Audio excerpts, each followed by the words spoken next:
വചനം ആത്മമാരിയ ആത്മീയമാമുണർവാലേ ദീപ്തമാക്കണേ. വചനം മഴയായി പെയ്യും, കൃപതൻ നിറവായൊഴുകും, വിടുതൽ നൽകുന്ന വചനം, അറിവിൻ്റെ പൊരുളാകും വചനം, സൗഖ്യമാ ജീവന. ആത്മീയ ഉണർവ്. യേശുവേ നന്ദി, പരിശുദ്ധാത്മാവേ മഹത്വം, പിതാവേ സ്തോത്രം. മിശിഹായിൽ സ്നേഹം നിറഞ്ഞ സഹോദരി സഹോദരന്മാരെ, കർത്താവായ ഈശോ പരിശുദ്ധാത്മാവിൻ്റെ ദാനവരങ്ങൾ കൊണ്ട് നമ്മെ ഓരോരുത്തരെയും അനുഗ്രഹിക്കട്ടെ എന്നും കുടുംബത്തിൽ നിലനിൽക്കുന്ന സമാധാനവും ഐശ്വര്യവും നൽകി അനുഗ്രഹിക്കട്ടെ എന്നും മുംബൈ താബോർ ധ്യാന കേന്ദ്രത്തിൽ നിന്ന് പ്രാർത്ഥിക്കുന്നു, ആശംസിക്കുന്നു. അപ്പസ്തോല പ്രവർത്തനം അതിൻ്റെ 2-ാം അധ്യായം തുടങ്ങുന്നത് ഇങ്ങനെയാണ്. പന്തക്കുസ്താ ദിനം സമാഗതമായപ്പോൾ അവരെല്ലാവരും ഒരുമിച്ച് കൂടിയിരിക്കുകയായിരുന്നു. കൊടുങ്കാറ്റടിക്കുന്നത് പോലെയുള്ള ഒരു ശബ്ദം പെട്ടെന്ന് ആകാശത്തു നിന്നുണ്ടായി. അത് അവർ സമ്മേളിച്ചിരുന്ന വീട് മുഴുവൻ നിറഞ്ഞു. അഗ്നിജ്വാലകൾ പോലുള്ള നാവുകൾ തങ്ങൾ ഓരോരുത്തരുടെയും മേൽ വന്നു നിൽക്കുന്നതായി അവർ കണ്ടു. അവരെല്ലാവരും പരിശുദ്ധാത്മാവിനാൽ നിറഞ്ഞു. ആത്മാവ് കൊടുത്ത ഭാഷണവരമനുസരിച്ച് അവർ വിവിധ ഭാഷകളിൽ സംസാരിക്കാൻ തുടങ്ങി. യേശുവേ നന്ദി, ഹല്ലേലൂയ. മിശിഹായിൽ സ്നേഹം നിറഞ്ഞവരെ, കർത്താവിൻ്റെ ശിഷ്യന്മാർ ഈശോയുടെ മരണശേഷം തീക്ഷ്ണമായി പ്രാർത്ഥിച്ചുകൊണ്ടിരിക്കുകയാണ്. അതാണ് അവരുടെ മനസ്സ്. ഒരു കുടുംബത്തിൽ എല്ലാവരും തീക്ഷ്ണമായി പ്രാർത്ഥിച്ചുകൊണ്ടിരിക്കുമ്പോഴും ഇതാണ് സംഭവിക്കാൻ പോകുന്നത്. ഒരു വ്യക്തി ഏത് ജോലി സ്ഥലത്താണോ പ്രാർത്ഥിച്ചുകൊണ്ടിരിക്കുമ്പോഴും ഇത് തന്നെ സംഭവിക്കും. പ്രാർത്ഥിച്ചുകൊണ്ടിരിക്കുന്ന ഇവരുടെ മധ്യത്തിലേക്ക് കർത്താവിൻ്റെ വചനം പറയുന്നു, അഗ്നിജ്വാലകൾ പോലെയുള്ള നാവുകൾ വന്നു നിന്നു. എന്നിട്ട് അടുത്ത വചനം പറയുകയാണ്, അത് അവർ സമ്മേളിച്ചിരുന്ന, അതിന് തൊട്ടുമ്പത്തെ വചനം, അവർ സമ്മേളിച്ചിരുന്ന വീട് മുഴുവൻ നിറഞ്ഞു എന്ന് പറഞ്ഞാൽ ഒരു പരിപൂർണമായ കൃപ കൊണ്ട് അവരെ നിറച്ചു. ആ സ്പേസ് മുഴുവൻ ദൈവം ഏറ്റെടുത്തു. ഒരു കുടുംബം മുഴുവൻ ഏറ്റെടുക്കുന്ന സമയമാണ് പ്രാർത്ഥനയുടെ സമയം. എന്നിട്ട് കർത്താവിൻ്റെ വചനം പറയപ്പെട്ടവരെ, എന്നിട്ട് പറയാം, അവരെല്ലാവരും പരിശുദ്ധാത്മാവിനെ നിറഞ്ഞു. ആത്മാവ് കൊടുത്ത ഭാഷണവരമനുസരിച്ച് അവർ വിവിധ ഭാഷകളിൽ സംസാരിക്കാൻ തുടങ്ങി. പരിശുദ്ധാത്മാവ് വന്നതിന് ശേഷം ഒരു വരം കൊടുത്തു, ഭാഷണവരം. കർത്താവിൻ്റെ അഭിഷേകം അവരിൽ നിറഞ്ഞു. ഇനി മുന്നോട്ടുള്ള കാര്യങ്ങൾ നോക്കുക. അപ്പോൾ അവിടെയുള്ള ആളുകളെക്കുറിച്ച് നമ്മളൊന്ന് ചിന്തിക്കണം. ഏകദേശം 16 പ്രദേശങ്ങളിലെ ആളുകൾ അവിടെയുണ്ട്. പല സ്ഥലങ്ങളിൽ നിന്നും 16ഓളം പ്രദേശത്തെ ആളുകൾ അവിടെ വന്ന് നിൽക്കുകയാണ്. അപ്പോസ്തലന്മാർ സംസാരിക്കുന്നത് ഗലീലി ഭാഷയാണ്, ഗലീലിക്കാരുടെ ഭാഷയാണ്. അപ്പോൾ ഇവർ പറയുകയാണ്, ഇവരെല്ലാവരും ഗലീലിയിൽ നിന്ന് വന്നവരല്ലേ. ഇവർ പറയുമ്പം ഈ 16 ഭാഷക്കാരും 16 രീതിയിൽ കേൾക്കുന്നു. താന്താങ്ങളുടെ ഭാഷകളിൽ അവർ കേട്ടു എന്ന് പറഞ്ഞാൽ മനുഷ്യബുദ്ധിക്ക് അസാധ്യമായിട്ടുള്ള എന്തോ ഒരു കാര്യം അവിടെ സംഭവിച്ചു. പരിശുദ്ധാത്മാവ് പ്രവർത്തിക്കുന്നത് ഇങ്ങനെ പ്രിയപ്പെട്ടവരെ, പരിശുദ്ധാത്മാവ് പ്രവർത്തിക്കുന്ന പ്ലാറ്റ്ഫോം വേറെയാണ്. നമ്മുടെ ബുദ്ധിക്ക് ചിന്തിക്കുന്നതിലും അപ്പുറത്താണ് പരിശുദ്ധാത്മാവ് പ്രവർത്തിക്കുന്നത്. ഏത് ബൈബിളിലെ വ്യക്തികളെ എടുത്ത് നോക്കിക്കോ, പരിശുദ്ധാത്മാവിൻ്റെ പ്രവർത്തനത്തിൻ്റെ പ്ലാറ്റ്ഫോം നമ്മുടെ ബുദ്ധിക്ക് ഉപരിയാണ്. അങ്ങ് ഇത് നോക്കി, 16 ഭാഷകളിൽ 16 ആളുകൾ രീതിയിലുള്ള ആളുകൾക്ക് അവരവരുടെ ഭാഷകളിൽ മനസ്സിലാകാൻ സാധിക്കുന്നു. പരിശുദ്ധാത്മാവിൻ്റെ പ്രവർത്തനം കൊണ്ട് മാത്രം ഇങ്ങനെ സാധിക്കുകയുള്ളൂ. ഇത് കണ്ടു കഴിഞ്ഞപ്പോൾ അവിടെയുള്ള ആളുകൾ പറയുകയാണ്, ഇതാ ഇവർ മദ്യപിച്ച് ആണ് ഇവർ സംസാരിക്കുന്നത്, ഉന്മത്തരായിട്ടാണ് സംസാരിക്കുന്നത്, പുതുവീഞ്ഞു കുടിച്ച് ഉന്മത്തരായി. ഇതാണ് ഇവർ പറയുന്നത്. പത്രോസ്ലിയ അതിന് മറുപടി പറയുന്നത് എന്തെന്നറിയാവോ? മദ്യപിച്ച് ലക്ക് കെട്ടവരല്ല ഞങ്ങൾ, പരിശുദ്ധാത്മാവിൻ്റെ അഭിഷേകം സ്വീകരിച്ചവരാണ് ഞങ്ങൾ, കൃപ സ്വീകരിച്ച വ്യക്തികളാണ് ഞങ്ങൾ. പ്രിയപ്പെട്ട സഹോദര സഹോദരി, കുടുംബത്തിൽ വ്യക്തി ജീവിതത്തിൽ ഇതാണ് ആവശ്യം. കൃപ സ്വീകരിക്കണം. മദ്യപിച്ച് ലക്ക് കെട്ട മനുഷ്യന്മാരെ പോലെയുള്ള ഒരു ജീവിതം നയിക്കുന്ന ഒരുപാട് ആളുകൾ ഉണ്ടാവും. മദ്യപിക്കുന്നില്ലായിരിക്കും, പക്ഷെ ലക്ക് കെട്ട ജീവിതം. കർത്താവിൻ്റെ വചനം പറയുന്നു, പരിശുദ്ധാത്മാവ് വന്ന് നിറഞ്ഞാൽ വലിയ ലഹരിയുള്ള ജീവിതം, സന്തോഷത്തിൻ്റെ ലഹരി, സമാധാനത്തിൻ്റെ ലഹരി, ഐക്യത്തിൻ്റെ ലഹരി, വലിയ കൃപ നിറയുന്ന ഒരവസ്ഥ ജീവിതത്തിലുണ്ട്. ഇവർക്കത് മനസ്സിലായി. നിങ്ങൾ പുതുവീഞ്ഞു കുടിച്ച് ലക്ക് കെട്ട ലഹരിയിലാണ് സംസാരിക്കുന്നത്. അവർ പറയാം, അല്ല, ഞങ്ങളുടെ ലഹരി പരിശുദ്ധാത്മാവിൻ്റെ ലഹരിയാണ്. ആത്മീയ ജീവിതത്തിന് ഒരു ലഹരിയുണ്ട്. കുടുംബത്തിൽ പ്രാർത്ഥനയുണ്ടെങ്കിൽ അവിടെ ഒരു സന്തോഷമുണ്ട്. കുടുംബത്തിൽ വ്യക്തി ജീവിതത്തിൽ കൊന്ത ചൊല്ലി പ്രാർത്ഥിക്കുന്ന വ്യക്തിയാണെങ്കിൽ ആ വ്യക്തിയുടെ ജീവിതത്തിൽ ആത്മീയമായ ഒരു ലഹരിയുണ്ട്. അവനെ ആ ലഹരി അടിമപ്പെടുത്തും. ആ ലഹരി അവനെ നയിക്കും. ദൈവത്തിൻ്റെ ചൈതന്യം അവനെ നിറഞ്ഞു കൊള്ളും. പ്രിയപ്പെട്ടവരെ, എന്നിട്ട് പറയുകയാണ്, പരിശുദ്ധാത്മാവ് വന്നു കഴിഞ്ഞു. എന്നിട്ട് ഒരു പ്രസംഗം അങ്ങോട്ട് നടത്തി പത്രോസ്ലീഹായെ ഇതിനു മുമ്പ് ഈശോ പല സ്ഥലത്തേക്ക് വചനം പറയാൻ അയച്ചിട്ടുണ്ട്. അതുപോലൊന്നുമല്ല ഈ പ്രസംഗം. അവിടെ നിന്ന് 3000 പേരെ ഒറ്റയടിക്ക് മാനസാന്തരപ്പെടുത്തിയ ചരിത്രമൊന്നും പറയുന്നില്ല. ഈ വചനം കേട്ടിട്ട് 3000-ഓളം പേര് ഇവർ മാനസാന്തരപ്പെട്ടെന്ന വചനം പറയുന്നത്. തൊട്ടടുത്ത് ഇവരെന്താ പറയുന്നത് അറിയാമോ? ഇവർ വചനം പറയുകയാണ്. അടുത്ത പേജിൽ വചനം കേൾക്കുക, ശ്രദ്ധിച്ച് കേൾക്കുക. അത് കേട്ടപ്പോൾ അവർ ഏക മനസ്സോടെ ഉച്ചത്തിൽ വിളിച്ചു പറഞ്ഞു എന്ന് പറഞ്ഞാൽ തൊട്ടടുത്ത വചനം അപ്പസ്തോല പ്രവർത്തനങ്ങൾ 2-ാം അധ്യായം 37-ാം തിരുവചനം. ഇത് കേട്ടപ്പോൾ അവർ ഹൃദയം നുറുങ്ങി പത്രോസിനോടും മറ്റ് അപ്പസ്തോലന്മാരോടും ചോദിച്ചു. എന്താ പറയുന്നത്? ഹൃദയം നുറുങ്ങി. വചനം കേട്ടപ്പോൾ ഹൃദയം നുറുങ്ങി. കേട്ടോ, പത്രോസ്ലീഹ പരിശുദ്ധാത്മാവ് നിറഞ്ഞപ്പോൾ ഒരു പ്രത്യേക പ്ലാറ്റ്ഫോമിലെത്തി. അവിടെ നമ്മൾ വചനം പറഞ്ഞ് പ്രാർത്ഥിച്ചപ്പോൾ ഇതാ ഹൃദയം നുറുങ്ങിപ്പോയി. നമ്മുടെ കുടുംബജീവിതങ്ങളെ ഒന്ന് ചിന്തിച്ച് നോക്കിയേ. എത്ര പറഞ്ഞാലും മാറ്റം വരാത്ത മനുഷ്യന്മാർ. ചിലപ്പോൾ ആളുകൾ ഇങ്ങനെ ചോദിക്കുകയല്ലേ, കല്ലുകൊണ്ടാണ് നിങ്ങളുടെ ഹൃദയം ഉണ്ടാക്കിയിരിക്കുന്നതെന്ന് പറയില്ലേ. അവരുടെ രീതി എങ്ങനെയാണ്? അവരുടെ പ്ലാറ്റ്ഫോം വേറെയാണ്. ഇവിടെ നിങ്ങൾ എന്ത് പറഞ്ഞു കൊടുത്തുകൊണ്ട് ഇവരുടെ ഹൃദയത്തിന് മാറ്റം ഉണ്ടാകാൻ പോകുന്നില്ല. ഈ ആളുകൾ 3000-ഓളം ആളുകൾ ഹൃദയം നുറുങ്ങി, അവർ മനസ്സ് നുറുങ്ങി. ഇത് കേട്ടപ്പോൾ ഒരു ശക്തി വന്നങ്ങോട്ട് നിറഞ്ഞു. ആ ശക്തി നമുക്കും വേണം. ആ ശക്തി നിങ്ങളുടെ കുടുംബത്തിലും വേണം. ഹൃദയത്തിന് മാറ്റം ഉണ്ടാവണമെങ്കിൽ പരിശുദ്ധാത്മാവിൻ്റെ ശക്തിയും പരിശുദ്ധാത്മാവിൻ്റെ അഭിഷേകവും വന്ന് നിറയണം. അതുകൊണ്ട് നമ്മൾ ചിന്തിക്കേണ്ട ഒരു ഏറ്റവും പ്രധാനപ്പെട്ട കാര്യം ഇതാണ്. നമ്മുടെ ജീവിതത്തിൽ ഒരു മാറ്റം ഉണ്ടാവണമെങ്കിൽ, പ്രത്യേക രീതിയിലൊരു മാറ്റം വേണമെങ്കിൽ പരിശുദ്ധാത്മാവ് പ്രവർത്തിക്കണം. പരിശുദ്ധാത്മാവിൻ്റെ പ്ലാറ്റ്ഫോമാണ് നമ്മുടെ ബുദ്ധിക്ക് അതീതമായിട്ട് പ്രവർത്തിക്കുന്ന ഒരു പ്ലാറ്റ്ഫോം എന്ന് പറയുന്നത്. വിശ്വസിക്കുന്ന എല്ലാ ദൈവമക്കളും പരിശുദ്ധാത്മാ അഭിഷേകത്തിന് വേണ്ടി ഇപ്പോൾ 2 കരങ്ങൾ നെഞ്ചോട് ചേർത്ത് വെച്ചൊന്ന് പ്രാർത്ഥിക്കുക. ദൈവത്തിൻ്റെ പരിശുദ്ധാത്മാവേ, ഞങ്ങളുടെ ജീവിതത്തിൽ ഒരുപാട് തിരിച്ചടികൾ നേരിട്ടുകൊണ്ടിരിക്കുന്നു. എന്ത് ചെയ്യണമെന്നറിയില്ല. ഒരുപാട് കാര്യങ്ങൾ ആലോചിച്ചു, ഒന്നും ചെയ്യാൻ പറ്റുന്നില്ല. ഞങ്ങളുടെ ബുദ്ധിക്ക് അതീതമായി പ്രവർത്തിക്കുന്ന നിൻ്റെ ശക്തിയെ ഞങ്ങൾ സ്വീകരിക്കുന്നു. കർത്താവിൻ്റെ വചനം പറഞ്ഞ് പ്രാർത്ഥിച്ചുകൊണ്ടിരിക്കുക. വചനം പറയുന്നു, പരിശുദ്ധാത്മാവ് വന്നു കഴിയുമ്പോൾ നിങ്ങൾ ശക്തി പ്രാപിക്കും. ഇതാ ശക്തി പ്രാപിച്ച് ദൈവവചനത്തിൻ്റെ അഭിഷേകത്തിൽ ഒരു പുതിയ സൃഷ്ടിയായി മാറാൻ ഇതാ നിങ്ങളെ കർത്താവിൻ്റെ ആത്മാവ് ക്ഷണിക്കുന്നു. വീണ്ടും നമ്മൾ ചിന്തിക്കേണ്ട ഒരു കാര്യമുണ്ട് പ്രിയപ്പെട്ടവരെ. നിങ്ങളുടെ ജീവിതത്തിൽ നിങ്ങളുടെ മക്കളെക്കുറിച്ച് നിങ്ങളൊന്ന് ആലോചിച്ച് നോക്കിയേ. അവർക്കെല്ലാവർക്കും ബുദ്ധിയുണ്ട്. പക്ഷെ അവർക്ക് ഇല്ലാതെ പോയത് എന്താണെന്നറിയോ? അവർക്കില്ലാതെ പോയത് അവരുടെ ജ്ഞാനമാണ്, ദൈവിക ജ്ഞാനമാണ്. പല കാര്യങ്ങളും അവർ ഭംഗിയായിട്ട് ചെയ്യും. പക്ഷെ ചില സ്ഥലത്തെത്തി കഴിയുമ്പോൾ അവർക്ക് ജീവിതം പാളിപ്പോകുന്നത് ബുദ്ധി കൊണ്ട് ചിന്തിച്ചിട്ടാണ്. അപ്പോൾ ഇതിനുപരിയായിട്ടുള്ളൊരു കാര്യം വേണം. എല്ലാവർക്കും ബുദ്ധിയുണ്ട്, എല്ലാവർക്കും ഇല്ലാത്തത് പരിശുദ്ധാത്മാവിൻ്റെ ജ്ഞാനമാണ്. നിങ്ങളുടെ മക്കൾക്ക് ഇല്ലാതെ പോകുന്നത് ജ്ഞാനമാണ്. അതുകൊണ്ട് പരിശുദ്ധാത്മാവിൽ പ്രവർത്തിക്കട്ടെ.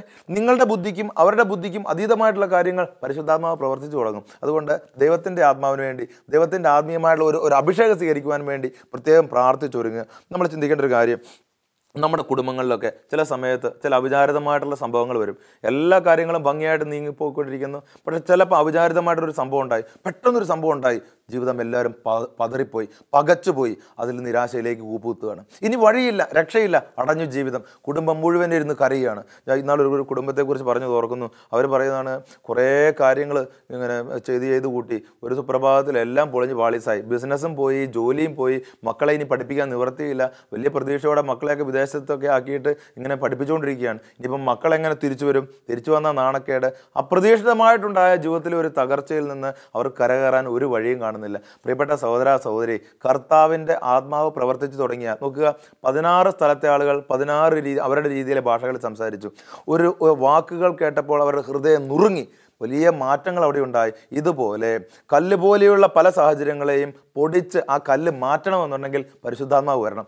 ദൈവത്തിൻ്റെ ആത്മാവ് പ്രവർത്തിക്കുന്നത് നമ്മുടെ ബുദ്ധിക്കും ഉപരിയാണ്. അതുകൊണ്ട് ആത്മാവിന് വേണ്ടി തീക്ഷ്ണമായി പ്രാർത്ഥിക്കുക. ആത്മാവിൻ്റെ അഭിഷേകം നിറയട്ടെ, കുടുംബങ്ങളിൽ വ്യക്തിത്വത്തിൽ നിറയട്ടെ. നിങ്ങൾ തടസ്സങ്ങൾ ഓർത്ത്, ബിസിനസ്സിലെ തകർച്ചകൾ ഓർത്ത് വിഷമിക്കേണ്ട കാര്യമില്ല. കർത്താവിൻ്റെ ആത്മാവിൻ്റെ ആ ഒരു വചനം, കർത്താവിൻ്റെ അഭിഷേകം നിങ്ങൾ സ്വീകരിക്കുക. യോഹന്നാൻ 16:7-8 നിങ്ങളുടെ നന്മയ്ക്ക് വേണ്ടിയാണ് ഞാൻ പോകുന്നത്. ഞാൻ പോകുന്നില്ലെങ്കിൽ സഹായകൻ നിങ്ങളുടെ അടുക്കിലേക്ക് വരികയില്ല. ഞാൻ പോയാൽ അവനെ നിങ്ങളുടെ അടുക്കിലേക്ക് ഞാൻ അയക്കും. സഹായകനെ ദൈവം അയക്കും. എന്ന് പറയാം, അവൻ വന്ന് പാപത്തെക്കുറിച്ചും നീതിയെക്കുറിച്ചും ന്യായവിധിയെക്കുറിച്ചും ലോകത്തെ ബോധ്യപ്പെടുത്തും.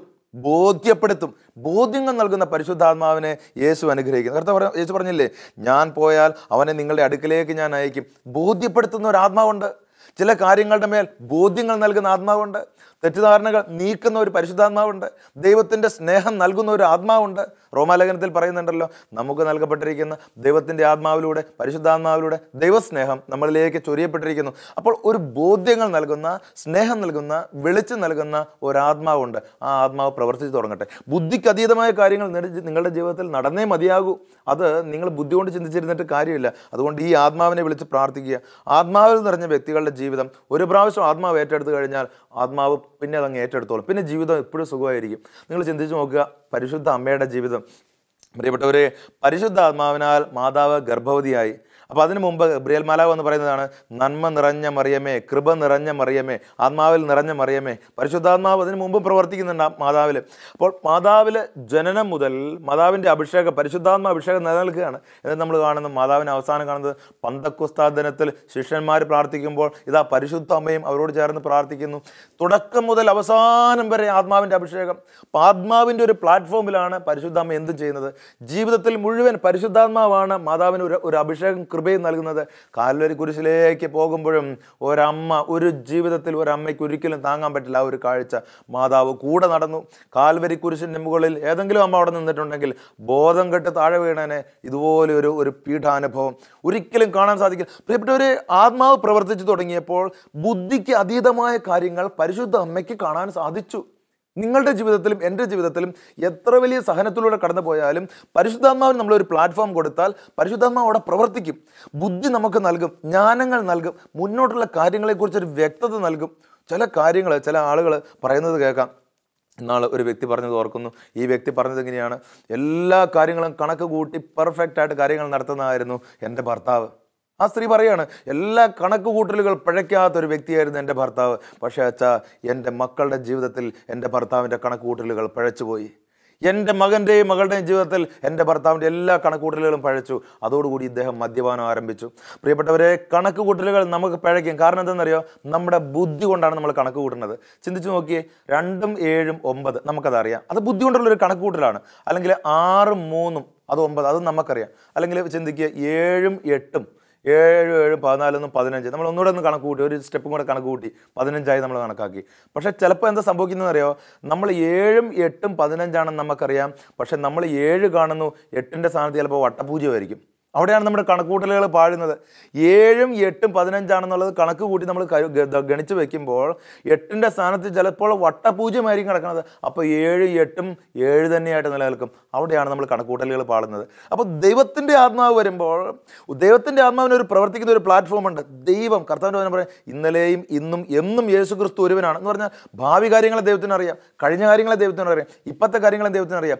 പരിശുദ്ധാത്മ ശക്തിയും ഇത് തന്നെയാണ് സംഭവിക്കുന്നത്. പരിശുദ്ധാത്മ ശക്തി നമ്മളെ പ്രവർത്തിക്കുന്നത്. അപ്പോൾ എവിടെയൊക്കെ കുറവുണ്ടോ ആത്മാവിനെ അത് അറിയുള്ളൂ. അതുകൊണ്ട് കണക്കുകൂട്ടലുകൾ പിഴച്ച് ബുദ്ധിയിൽ കണക്ക് കൂട്ടിയിട്ട് ചില പാളിച്ചകൾ വന്നിട്ടുള്ള മനുഷ്യ, നീ അതോർത്ത് ഇനി വിഷമിക്കേണ്ട. ദൈവത്തിൻ്റെ ആത്മാവ് കണക്ക് കൂട്ടട്ടെ, ദൈവത്തിൻ്റെ ആത്മാവ് പ്രവർത്തിക്കട്ടെ. നീ ആ വിഷമസന്ധിയിൽ നിന്ന് കുടുംബത്തോടെ എഴുന്നേറ്റ് കുറേ സമയം പ്രാർത്ഥിക്കുക. പരിശുദ്ധാത്മാവ് വരണമേ, രോഗത്തിലേക്ക്, തകർച്ചകളിലേക്ക്, കുടുംബ ബന്ധങ്ങളിലേക്ക്, എൻ്റെ വേദനകളിലേക്ക്, നീറുന്ന ഓർമ്മകളിലേക്ക്, ബിസിനസ്സിൻ്റെ തകർച്ചയിലേക്ക്, ജോലിയില്ലാത്ത അവസ്ഥയിലേക്ക്, മറ്റുള്ളവർ തെറ്റിദ്ധരിച്ചതിലേക്ക് പരിശുദ്ധാത്മാവ് വരണമേ. ബുദ്ധി കൊണ്ട് കണക്ക് കൂട്ടി തകർന്നു പോയ എല്ലാ കാര്യങ്ങളെയും ദൈവത്തിൻ്റെ ആത്മാവ് ഇതാ ഇപ്പോൾ അനുഗ്രഹിക്കുന്നു. പരിശുദ്ധാത്മ ശക്തി നിന്റെ ബുദ്ധിക്ക് അതീതമായിട്ടുള്ള കാര്യങ്ങൾ ഇതാ പ്രവർത്തിക്കുവാൻ ആഗ്രഹിക്കുന്നു. അതുകൊണ്ട് പരിശുദ്ധ അമ്മയുടെ ഏറ്റവും വലിയ ശക്തി എന്ന് പറയുന്നത് ഇതാ പരിശുദ്ധാത്മാവിൻ്റെ ഒരു പ്ലാറ്റ്ഫോം അത് മാതാവിനുണ്ടായിരുന്നു. ആത്മാവിൽ നിറഞ്ഞ പരിശുദ്ധ അമ്മ എല്ലാ കാര്യങ്ങളെയും ദൈവിക ചിന്തയോടെ നേരിട്ടു. അതാണ് അതിൻ്റെ പ്രത്യേകത. ദൈവിക ചിന്തയോടെ കാര്യങ്ങളെ നേരിടുക എന്നതാണ് ഏറ്റവും വലിയൊരു അഭിഷേകം, ഏറ്റവും വലിയൊരു അനുഗ്രഹം. നമ്മൾ ചിന്തിക്കണം, ദൈവത്തിൻ്റെ ആത്മാവേ, എൻ്റെ കുടുംബത്തിൽ നല്ലൊരു ജീവിത വീക്ഷണം ഞങ്ങൾക്ക് നൽകി അനുഗ്രഹിക്കണമേ. ചെറിയ ചെറിയ തിന്മകളും തെറ്റുകളും ഞങ്ങളുടെ കുറവുകളും ഞങ്ങളുടെ ജീവിതത്തിലുണ്ടാകുമ്പോൾ ബുദ്ധിക്ക് ഉപരിയായി ജീവിത വീക്ഷണം നൽകി, വിശുദ്ധിയുടെ കൃപ നൽകി എന്നെയും എൻ്റെ കുടുംബത്തെയും അനുഗ്രഹിക്കണമേ എന്ന് തീക്ഷ്ണമായി പ്രാർത്ഥിക്കുമ്പോൾ പരിശുദ്ധാത്മാവ് ശക്തമായി നമ്മളിലേക്ക് ഇടപെടും. ജീവിതത്തിൽ ഒരു സ്വാതന്ത്ര്യം നിങ്ങൾക്ക് അനുഭവിക്കാൻ പറ്റും. ഈ പാപബന്ധനങ്ങൾ, പൈശാചിക ശക്തി ആക്രമിക്കുന്ന ബന്ധനങ്ങളിൽ നിന്ന് വിടുതൽ നൽകാം. 2 കൊറിന്തോസ് 3:18 പറയുന്നു, കർത്താവ് ആത്മാവാണ്, കർത്താവിൻ്റെ ആത്മാവ് ഉള്ളിടത്ത് സ്വാതന്ത്ര്യമുണ്ട്. കുടുംബജീവിതത്തിൽ സന്തോഷവും സ്വാതന്ത്ര്യവും നിറയും. ബന്ധനങ്ങൾ മാറി സ്വാതന്ത്ര്യം നിറയും. കർത്താവിൻ്റെ വചനം പറയുന്നു പ്രിയപ്പെട്ടവരെ, ഗലാത്യ 5:16-17, നിങ്ങളോട് ഞാൻ പറയുന്നു, ആത്മാവിൻ്റെ പ്രേരണയനുസരിച്ച് വ്യാപരിക്കുവിൻ. കണ്ടോ, ആത്മാവിൻ്റെ പ്രേരണ, ആത്മാവ് നയിക്കുന്നു മുന്നോട്ട്. ഓരോ സമയം ആത്മാവ് കൈപിടിക്കുന്നു, ഓരോ കാര്യങ്ങളെയും ആത്മാവ് പ്രചോദിപ്പിക്കുന്നു. എന്നിട്ട് പറയുകയാണ്, ജഡത്തിൻ്റെ പ്രേരണയനുസരിച്ച് ജഡമോഹങ്ങളെ ഒരിക്കലും തൃപ്തിപ്പെടുത്തരുത്. എന്ന് പറഞ്ഞാൽ ഒരു പ്രാവശ്യം പോലും തൃപ്തിപ്പെടുത്തരുത് ജഡമോഹങ്ങളെ, ഒറ്റ പ്രാവശ്യം പോലും തൃപ്തിപ്പെടുത്തരുത്. എന്നിട്ട് പറയുകയാണ്, എന്തെന്നാൽ ജഡമോഹങ്ങൾ ആത്മാവിന് എതിരാണ്. അതുകൊണ്ടാണ് നിങ്ങൾ പറഞ്ഞത്, സെപ്പറേഷൻ നടത്തുന്ന വ്യക്തി ദൈവത്തിൽ നിന്നാണ് സെപ്പറേഷൻ നടത്തുന്നത്, അല്ലാതെ ജീവിത പങ്കാളിയിൽ നിന്നോ മക്കളിൽ നിന്നോ അല്ല. അപ്പോൾ മാതാപിതാക്കന്മാരെ ഉപേക്ഷിച്ച് ഒറ്റയ്ക്ക് ജീവിക്കാം, ഇനി മാതാപിതാക്കന്മാരെ വേണ്ട, അങ്ങനെയൊക്കെ പറയുന്ന ആളുകളുണ്ടല്ലോ. അവർ വാസ്തവത്തിൽ മാതാപിതാക്കന്മാരിൽ നിന്നല്ല സെപ്പറേഷൻ നടത്തുന്നത്, ദൈവത്തിൽ നിന്ന് സെപ്പറേഷൻ നടത്തുന്നത്. അതുകൊണ്ടാണ് അവർക്ക് കൃപയില്ലാണ്ട പോകുന്നത്. സുഭാഷിതങ്ങളിൽ പറയുന്നുണ്ടല്ലോ 3-ാം അധ്യായത്തിൽ, പിതാവിൻ്റെ അനുഗ്രഹം മക്കളുടെ ജീവിതത്തിൻ്റെ അടിത്തറ ബലവത്താക്കുമെന്ന്. എന്താണ് സംഭവിക്കുന്നത്? ഇവിടെ അനുഗ്രഹം മേടിക്കാതെ പോകുമ്പോൾ അടിത്തറ ഇളകുന്നു, കുടുംബം ജീവിതത്തിൽ പാളിപ്പോകുന്നു, ചെയ്ത കാര്യങ്ങളൊന്നും ഒരു ലക്ഷ്യമില്ലാണ്ട് പോകുന്നു, ദൈവാനുഗ്രഹം ഇല്ലാണ്ട് പോകുന്നു. അതാണ് സംഭവിക്കുന്നത്. അതുകൊണ്ട് ആത്മാവിനെ ഉപേക്ഷിക്കരുത്. എന്നിട്ട് വീണ്ടും വചനം പറയുകയാണ്, ആത്മാവിൻ്റെ അഭിലാഷങ്ങൾ ജഡത്തിനും എതിരാണ്, അവ പരസ്പരം എതിർക്കുന്നത് നിമിത്തം ആഗ്രഹിക്കുന്നത് പ്രവർത്തിക്കാൻ നിങ്ങൾക്ക് സാധിക്കാതെ വരുന്നു. വലിയ ശക്തിയാണ് ആത്മാവിൻ്റേത്. ജഡമോഹങ്ങൾ ഒരിക്കലും നമ്മളെ കീഴ്പ്പെടുത്താൻ ഒരിക്കലും അനുവദിക്കരുത്. ആത്മാവിൻ്റെ പ്രചോദനം കൂടുതലായിട്ട് പ്രാർത്ഥിക്കുക, എന്നും പ്രാർത്ഥിക്കണം പ്രിയപ്പെട്ടവരെ. ഞാൻ പറയാറുണ്ട്, ധ്യാനത്തിൽ ഇടയ്ക്ക് പറയുന്ന കാര്യമാണ്, ധ്യാനം തുടങ്ങും മുമ്പ് പരിശുദ്ധാത്മാവിന് വേണ്ടി പ്രാർത്ഥിക്കണം, ധ്യാനം തീരുമ്പോൾ പരിശുദ്ധാത്മാവിന് വേണ്ടി പ്രാർത്ഥിക്കണം, അത് കഴിഞ്ഞ് നടക്കുമ്പോൾ പരിശുദ്ധാത്മാവിന് വേണ്ടി പ്രാർത്ഥിക്കണം. എപ്പോഴും പരിശുദ്ധാത്മാവിന് വേണ്ടി പ്രാർത്ഥിക്കണം. എന്തിനാണ്? നമ്മൾ കേട്ട കാര്യങ്ങൾ വീക്ഷണങ്ങളായിട്ട് നമ്മുടെ ജീവിതത്തിൽ തരും പരിശുദ്ധാത്മാവ്, തിരിച്ചു തരും. കുടുംബജീവിതത്തിലേക്ക് നടക്കുമ്പോൾ, സന്യാസ ജീവിതത്തിലേക്ക് നടക്കുമ്പോൾ, പൗരോഹിത്യ ജീവിതത്തിലേക്ക് നടക്കുമ്പോൾ ഈ ആത്മാവില്ലാതെ ഒന്നും ചെയ്യാൻ പറ്റുകയില്ല. കാരണം ബുദ്ധിക്ക് അതീതമായ കാര്യങ്ങൾ നമുക്ക് ചെയ്യണമെന്നുണ്ടെങ്കിൽ ആത്മാവ് പ്രവർത്തിക്കണം. ദൈവത്തിൻ്റെ ആത്മാവ് പ്രവർത്തിക്കാതെ ഒന്നും സാധിക്കില്ല. ജഡമോഹങ്ങളെ എന്നേക്കുമായി വിട്ടുപേക്ഷിച്ചേ മതിയാവും. ചില ആളുകൾ പറയും, ഭയങ്കര ടെംപ്റ്റേഷനാണ്, പൈശാചികമായിട്ടുള്ള പ്രേരണകളാണ്. ഒരാഴ്ചയൊക്കെ ഇങ്ങനെ പിടിച്ചു നിൽക്കും ഈ പൈശാചികത്തിൽ നിന്നും മോചനം നേടിയിട്ട്. അത് കഴിഞ്ഞ് അടുത്ത ആഴ്ചയിൽ തിങ്കളാഴ്ച രാവിലെ 7 മണിക്ക് ടെംപ്റ്റേഷൻ, 10 മണിക്ക് ടെംപ്റ്റേഷൻ, 1 മണിക്ക് ടെംപ്റ്റേഷൻ, 4 മണിക്ക് ടെംപ്റ്റേഷൻ, രാത്രി 9 മണിക്ക് ടെംപ്റ്റേഷൻ. എന്നിട്ട് നിരാശപ്പെട്ട് പോയി കിടന്നുറങ്ങുന്നു. എവിടെയാണ് നിങ്ങൾ വീണ് പോകുന്നതെന്നറിയാമോ? വലിയൊരു ടെംപ്റ്റേഷനെ പിശാച് കൊണ്ടുവന്ന് തരുമ്പോൾ നമ്മൾ പ്രാർത്ഥിക്കുന്നത്, കർത്താവേ ഈ ടെംപ്റ്റേഷനെ എടുത്തു മാറണമേ. കർത്താവ് പറയുന്നു, അതിൽ എളുപ്പമുള്ളൊരു വഴിയുണ്ട്, നീ അവിടെ നിന്ന് കൂടെ മാറി നടന്നാൽ മതി. പൈശാചിക ശക്തിയിൽ നിന്ന് മാറി നടക്കണം, തീരുമാനം എടുക്കണം. പൈശാചിക ശക്തിയിൽ നിന്ന്, ദുഷ്ടപ്രേരണയുള്ള വ്യക്തികളിൽ നിന്ന്, ആത്മാവ് മരിച്ചു പോയ വ്യക്തികളിൽ നിന്ന് നമ്മൾ മാറി നടക്കണം. അത് ദൈവത്തിൻ്റെ ഒരു ആഗ്രഹമാണത്. അല്ലാണ്ട് ഇതെല്ലാം എടുത്തു മാറ്റണമേ. ദൈവത്തിന് എടുത്തു മാറ്റാൻ സാധിക്കും, പക്ഷേ അടുത്ത പ്രതിബന്ധം പിശാച് കൊണ്ടുവന്ന് തരും നിൻ്റെ മുമ്പിൽ. അത് പറഞ്ഞില്ലേ, രാവിലെ ഒരു ടെംപ്റ്റേഷൻ, 8 മണിക്ക് ടെംപ്റ്റേഷൻ, 2 മണിക്ക് ടെംപ്റ്റേഷൻ, 4 മണിക്ക് ടെംപ്റ്റേഷൻ. ഒരിക്കൽ ധ്യാനിക്കാമെന്ന ആൾ പറഞ്ഞതാണിത്. എന്നിട്ട് നിരാശയോടെ പോയി കിടന്നുറങ്ങുന്നു, തെറ്റായിട്ട് പോയി. പ്രിയപ്പെട്ടവരെ, ഇത് കർത്താവിൻ്റെ ആത്മാവിന് വേണ്ടി പ്രാർത്ഥിക്കുന്ന വ്യക്തിയെ എന്നും പിശാച് ആക്രമിക്കും. അതുകൊണ്ട് കർത്താവിൻ്റെ ആത്മാവുള്ളിടത്ത് സ്വാതന്ത്ര്യമുണ്ട്. നിൻ്റെ ജീവിതത്തിൽ സ്വാതന്ത്ര്യവും സമാധാനവും സന്തോഷവും നിറയണമെങ്കിൽ ജഡത്തിൻ്റെ പ്രേരണകളിൽ നിന്ന് മാറി നടക്കണം. പരിശുദ്ധാത്മാവ് പ്രവർത്തിക്കുന്നത്, ദൈവത്തിൻ്റെ ആത്മാവ് പ്രവർത്തിക്കുന്നത് വിശുദ്ധിയും അഭിഷേകവും കൃപയും മാത്രമുള്ള വ്യക്തികളിലാണ്. അതുകൊണ്ട് എപ്പോഴും പ്രാർത്ഥിക്കുക. ആരാധനയിൽ, വിശുദ്ധ കുർബാനയിൽ, ജപമാലയിൽ, കുരിശിൻ്റെ വഴി ചൊല്ലുമ്പോൾ പരിശുദ്ധാത്മാവിന് വേണ്ടി നമ്മൾ പ്രാർത്ഥിക്കണം. നമ്മൾ നേടിയെടുക്കേണ്ടത് ആത്മാവിനെയാണ്. നമ്മൾ നേടിയെടുക്കേണ്ടത് കുറേ രോഗസൗഖ്യങ്ങളോ, നമ്മൾ നേടിയെടുക്കേണ്ട കുറേ പൈസയോ, ഇതൊന്നല്ല, ജോലിയോ, ജീവിത പങ്കാളിയോ, മക്കളൊന്നുമല്ല. നേടിയെടുക്കേണ്ടത് ആത്മാവിനെയാണ്, ദൈവത്തിൻ്റെ ആത്മാവിനെയാണ്. ആത്മാവിന് വേണ്ടി പ്രാർത്ഥിക്കുമ്പോൾ അഭിഷേകം നിറയും. പഴയകാലത്തെ ഒരു പ്രാർത്ഥന ഉണ്ടായിരുന്നു, നല്ല രസമുള്ളൊരു പ്രാർത്ഥനയാണ്. അതിങ്ങനെയാണ്, പരിശുദ്ധാത്മാവെ കടന്നു വരിക, നിൻ്റെ ജ്ഞാനത്തിൻ്റെ കതിരുകൾ നിറയ്ക്കുക, ആറിപ്പോയതിനെ ഉജ്ജീവിപ്പിക്കുക, തണുത്തതിനെ ചൂടാക്കുക. എന്തൊരു നല്ല രസമുള്ളൊരു പ്രാർത്ഥനയാണ്. ആത്മാവ് വരുമ്പോൾ ഇതൊക്കെ നടക്കും. ആത്മാവ് ജ്ഞാനത്തിൻ്റെ വെളിവുകൾ അത് നമുക്ക് നൽകും.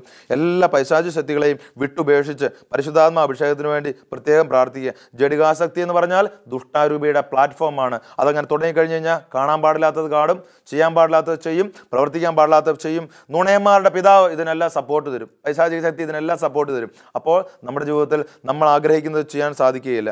കർത്താവിൻ്റെ അഭിഷേകം നമ്മുടെ കുടുംബത്തിൽ നിറയണമെന്നുണ്ടെങ്കിൽ, വലിയ അനുഗ്രഹം നിറയണമെന്നുണ്ടെങ്കിൽ പരിശുദ്ധാത്മ അഭിഷേകത്തിന് വേണ്ടി പ്രാർത്ഥിക്കുക. പരിശുദ്ധാത്മാവ് നിറയുമ്പോൾ എത്ര വലിയ ശക്തിയാണ് നമ്മൾ നിറയുന്നത് നമ്മൾ അറിയണം. എഫേസൂസ് 1:21 ക്രിസ്തുവിനെ മരിച്ചവരിൽ നിന്ന് ഉയർപ്പിക്കുകയും സ്വർഗത്തിൽ അവിടുത്തെ വലത്ത് ഭാഗത്ത് ഇരുത്തുകയും ചെയ്തപ്പോൾ അവനിൽ പ്രവർത്തിച്ചത് ഈ ശക്തിയാണ്. ക്രിസ്തുവിനെ മരിച്ചവരിൽ നിന്ന് ഉയർപ്പിച്ചപ്പോൾ, സ്വർഗത്തിൽ വലത്ത് ഭാഗത്ത് ഇരുത്തിച്ചപ്പോൾ അവനെ പ്രവർത്തിച്ചത് ദൈവത്തിൻ്റെ ആത്മാവ്, ഈ ശക്തിയാണ്. ജ്ഞാനത്തിൻ്റെ ആത്മാവിനെ കുറിച്ചാണ് തൊട്ടുമുമ്പ് പറയണത്, വിവേകത്തിൻ്റെ ആത്മാവിനെ കുറിച്ച്. ഈ പരിശുദ്ധാത്മ ശക്തി പ്രവർത്തിച്ചാൽ ഉയർപ്പുണ്ടാകും.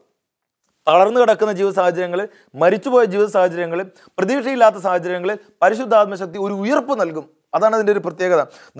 നമ്മൾ ചോദിക്കുന്നതിൽ ഉപരിയായിട്ട് ദൈവം പ്രവർത്തിക്കും. അതുകൊണ്ട് വളരെ തീഷ്ണതയോടെ പ്രാർത്ഥിക്കുക. എല്ലാ അനുഗ്രഹങ്ങൾക്കും വേണ്ടി പ്രാർത്ഥിക്കുക. വലിയ അഭിഷേകത്തിന് വേണ്ടി പ്രാർത്ഥിക്കുക.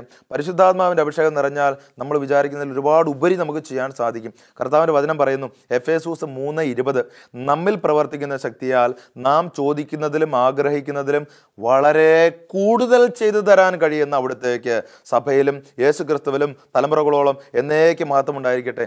ചോദിക്കുന്നതിലും കൂടുതൽ, ബുദ്ധിക്കുപരി അങ്ങനെയൊക്കെ ഒരു സാഹചര്യമുണ്ട് നമ്മുടെ ജീവിതത്തിൽ. ബുദ്ധിക്കുപരിയായിട്ട് പ്രവർത്തിക്കുന്നത് പരിശുദ്ധാത്മാവ് പ്രവർത്തിച്ച ഒരു വ്യക്തിയാണ് പഴയ നിയമത്തിലെ ജോസഫ്. നോക്കുക, കിണറ്റിൽ കിടന്നവൻ ഈജിപ്തിൻ്റെ ഏറ്റവും മുകളിലെത്തി. എന്നിട്ട് ഇവനിങ്ങനെ സ്വപ്നം വ്യാഖ്യാനിക്കാൻ ആത്മാവ് അഭിഷേകം കൊടുക്കുന്നു, എല്ലാ കൃപയും അഭിഷേകം കൊടുക്കുന്നു, ദർശനവരം കൊടുക്കുന്നു, എല്ലാ അഭിഷേകവും കൊടുത്തു. അങ്ങനെ ഇവനെ ഫറവോ എല്ലാം വലിയ അധികാരിയായിട്ട് നിയമിച്ചു. എന്നിട്ട് ഫറവോ പറയുന്ന ഒരു വചനമുണ്ട്, ഉൽപ്പത്തി 41 അതിൻ്റെ 37 മുതൽ വചനങ്ങൾ. ഈ നിർദ്ദേശം കൊള്ളാമെന്ന് ഫറവോയ്ക്കും അവൻ്റെ സേവകന്മാർക്കും തോന്നി. കൊള്ളാം, ഇവന് ബുദ്ധിയുണ്ട്. നമ്മൾ ചില ആൾക്കാർ ചില കാര്യങ്ങൾ ചെയ്യുമ്പോൾ പറയില്ലേ, കൊള്ളാം, ഇവന് ബുദ്ധിയുണ്ട്. മറ്റുള്ളവർ ചെയ്തതിൽ നിന്നും വ്യത്യാസമായിട്ട് അവൻ ചെയ്തു. ഫറവോ പറഞ്ഞു. എന്നിട്ട് ഫറവോ സേവകന്മാരോട് പറഞ്ഞു, ദൈവത്തിൻ്റെ ആത്മാവ് കുടികൊള്ളുന്ന ഇവനെ പോലെ മറ്റൊരു മനുഷ്യനെ കണ്ടെത്താൻ നമുക്ക് കഴിയുമോ? ഈ രാജ്യത്ത് ഇതുപോലെ വ്യാഖ്യാനിക്കാൻ കഴിയുന്ന ഒരാളില്ല സ്വപ്നം. ബുദ്ധിക്ക് അപ്പുറത്ത് ഇവൻ പറഞ്ഞു. അവിടെയുള്ള എല്ലാ ബുദ്ധിമാന്മാരുടെയും 10 ഇരട്ടി അഭിഷേകം, പരിശുദ്ധാത്മ അഭിഷേകം കിട്ടിയപ്പോൾ ബുദ്ധിക്ക് അപ്പുറത്ത് ഇവൻ സംസാരിച്ചു. നമുക്കിത് വേണം പ്രിയപ്പെട്ടവരെ. ചില കാര്യങ്ങൾ നമുക്ക് ചെയ്യണമെന്നുണ്ടെങ്കിൽ ബുദ്ധിക്ക് അപ്പുറത്ത് നമ്മൾ ചെയ്യണം. അതുകൊണ്ടാണ് എന്നിട്ട് ഫറവോ പറയുകയാണ്, ദൈവം ഇക്കാര്യമെല്ലാം നിനക്ക് വെളിപ്പെടുത്തി തന്നിരിക്കുന്നത് കൊണ്ട് നിന്നെ പോലെ വിവേകിയും ബുദ്ധിയുമായി വേറെ ഒരാൾ ഇല്ല. ഇതാണ് ഈ ഫറവോ പറയുന്നത്. എന്നിട്ട് ഫറവോ പറയാണ്, നീ എൻ്റെ വീടിന് മേലാളായിരിക്കും. എൻ്റെ വീടിൻ്റെ ഉത്തരവാദിത്വം ഫറവോ കൊടുക്കുകയാണ്. ഫറവോയുടെ വീടിൻ്റെ താക്കോൽ ജോസഫിൻ്റെ കയ്യിൽ. എൻ്റെ വീടിൻ്റെ ഉത്തരവാദിത്വം നിനക്ക് തരികയാണ്. എന്താ പ്രിയപ്പെട്ടവരെ, ഒരു രാജ്യത്തെ മുഴുവൻ ഭരിക്കാനുള്ള ഒരു അനുഗ്രഹം, അഭിഷേകം ബുദ്ധിക്കപ്പുറത്ത് പ്രവർത്തിച്ചു. ജോസഫ് ആ കിണറിൽ കടന്ന് മരിക്കേണ്ട വ്യക്തിയായിരുന്നപ്പോൾ പരിശുദ്ധാത്മാവ് പ്രവർത്തിച്ച പ്ലാറ്റ്ഫോം ഇതായിരുന്നു പ്രിയപ്പെട്ടവരെ. ഒരു രാജ്യത്തെ നയിക്കാനുള്ള ശക്തി അവന് കൊടുത്തു. ആർക്ക് കൊടുത്തു? കിണറ്റിൻ്റെ അടിയിൽ കടന്ന് കരഞ്ഞ മനുഷ്യന്. പ്രിയപ്പെട്ട സഹോദര സഹോദരി, ജീവിതത്തിൽ കരയുന്ന വ്യക്തിയായിരിക്കാം ഒരുപക്ഷെ നീ, നീറുന്ന വ്യക്തിയായിരിക്കാം ഒരുപക്ഷെ നീ, തളർന്ന വ്യക്തിയായിരിക്കും ഒരുപക്ഷെ നീ. നമ്മിൽ ചോദിക്കുന്നതിലും അധികം പ്രവർത്തിക്കുവാൻ നമുക്ക് പരിശുദ്ധാത്മ ശക്തിയുണ്ട്. 2 തിമോത്തി 1:14, നിന്നെ ഏൽപ്പിച്ചിരിക്കുന്ന നല്ല നിക്ഷേപങ്ങൾ നമ്മിൽ വസിക്കുന്ന പരിശുദ്ധാത്മ ശക്തിയാൽ കാത്തു സൂക്ഷിക്കുക. ദൈവം നിന്നെ കാത്തു സൂക്ഷിക്കും. നിന്റെ ഉള്ളിലെ നന്മകളെ ദൈവം കാത്തു സൂക്ഷിക്കും. പഴയ കാലങ്ങളിൽ ഉണ്ടായിരുന്ന നന്മകളെ ദൈവം തിരിച്ചു തരും. കുടുംബത്തിലുണ്ടായിരുന്ന സമാധാനം ദൈവം ഇത് അഭിഷേകമാക്കി വീണ്ടും ഉജ്ജീവിപ്പിക്കും. കർത്താവിൻ്റെ അഭിഷേകം വന്നു കഴിയുമ്പോൾ, ആത്മാവ് വന്നു കഴിയുമ്പോൾ പല പ്രദേശത്തുള്ള ആളുകൾ ഒരേ ഭാഷയിൽ കേട്ടു, അവരവരുടെ ഭാഷയിൽ കേട്ടു. ലക്ക് കെട്ടവരല്ല ഞങ്ങൾ, ആത്മാവ് നിറഞ്ഞവരാണ് ഞങ്ങൾ. ആളുകൾ നിങ്ങളെ എന്നൊക്കെ പറയും. എന്തോ മാറ്റം സംഭവിച്ചിട്ടുണ്ട്. കുടുംബത്തിലൊരു മാറ്റത്തിൻ്റെ സമയമായി.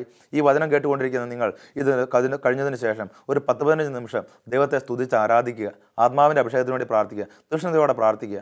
ദൈവം വിടുതൽ നൽകുന്നു, ദൈവം അനുഗ്രഹം നൽകുന്നു, ദൈവം നിങ്ങൾക്കൊരു മാറ്റം നൽകുന്നു, മനസ്സുകളിലേക്ക് സന്തോഷം നൽകുന്നു, സമാധാനം നൽകുന്നു, ഐശ്വര്യം നൽകുന്നു. പരിശുദ്ധാത്മശക്തി നിങ്ങളെ നയിക്കട്ടെ. പിതാവിൻ്റെയും പുത്രൻ്റെയും പരിശുദ്ധാത്മാവിൻ്റെയും നാമത്തിൽ ആമേൻ.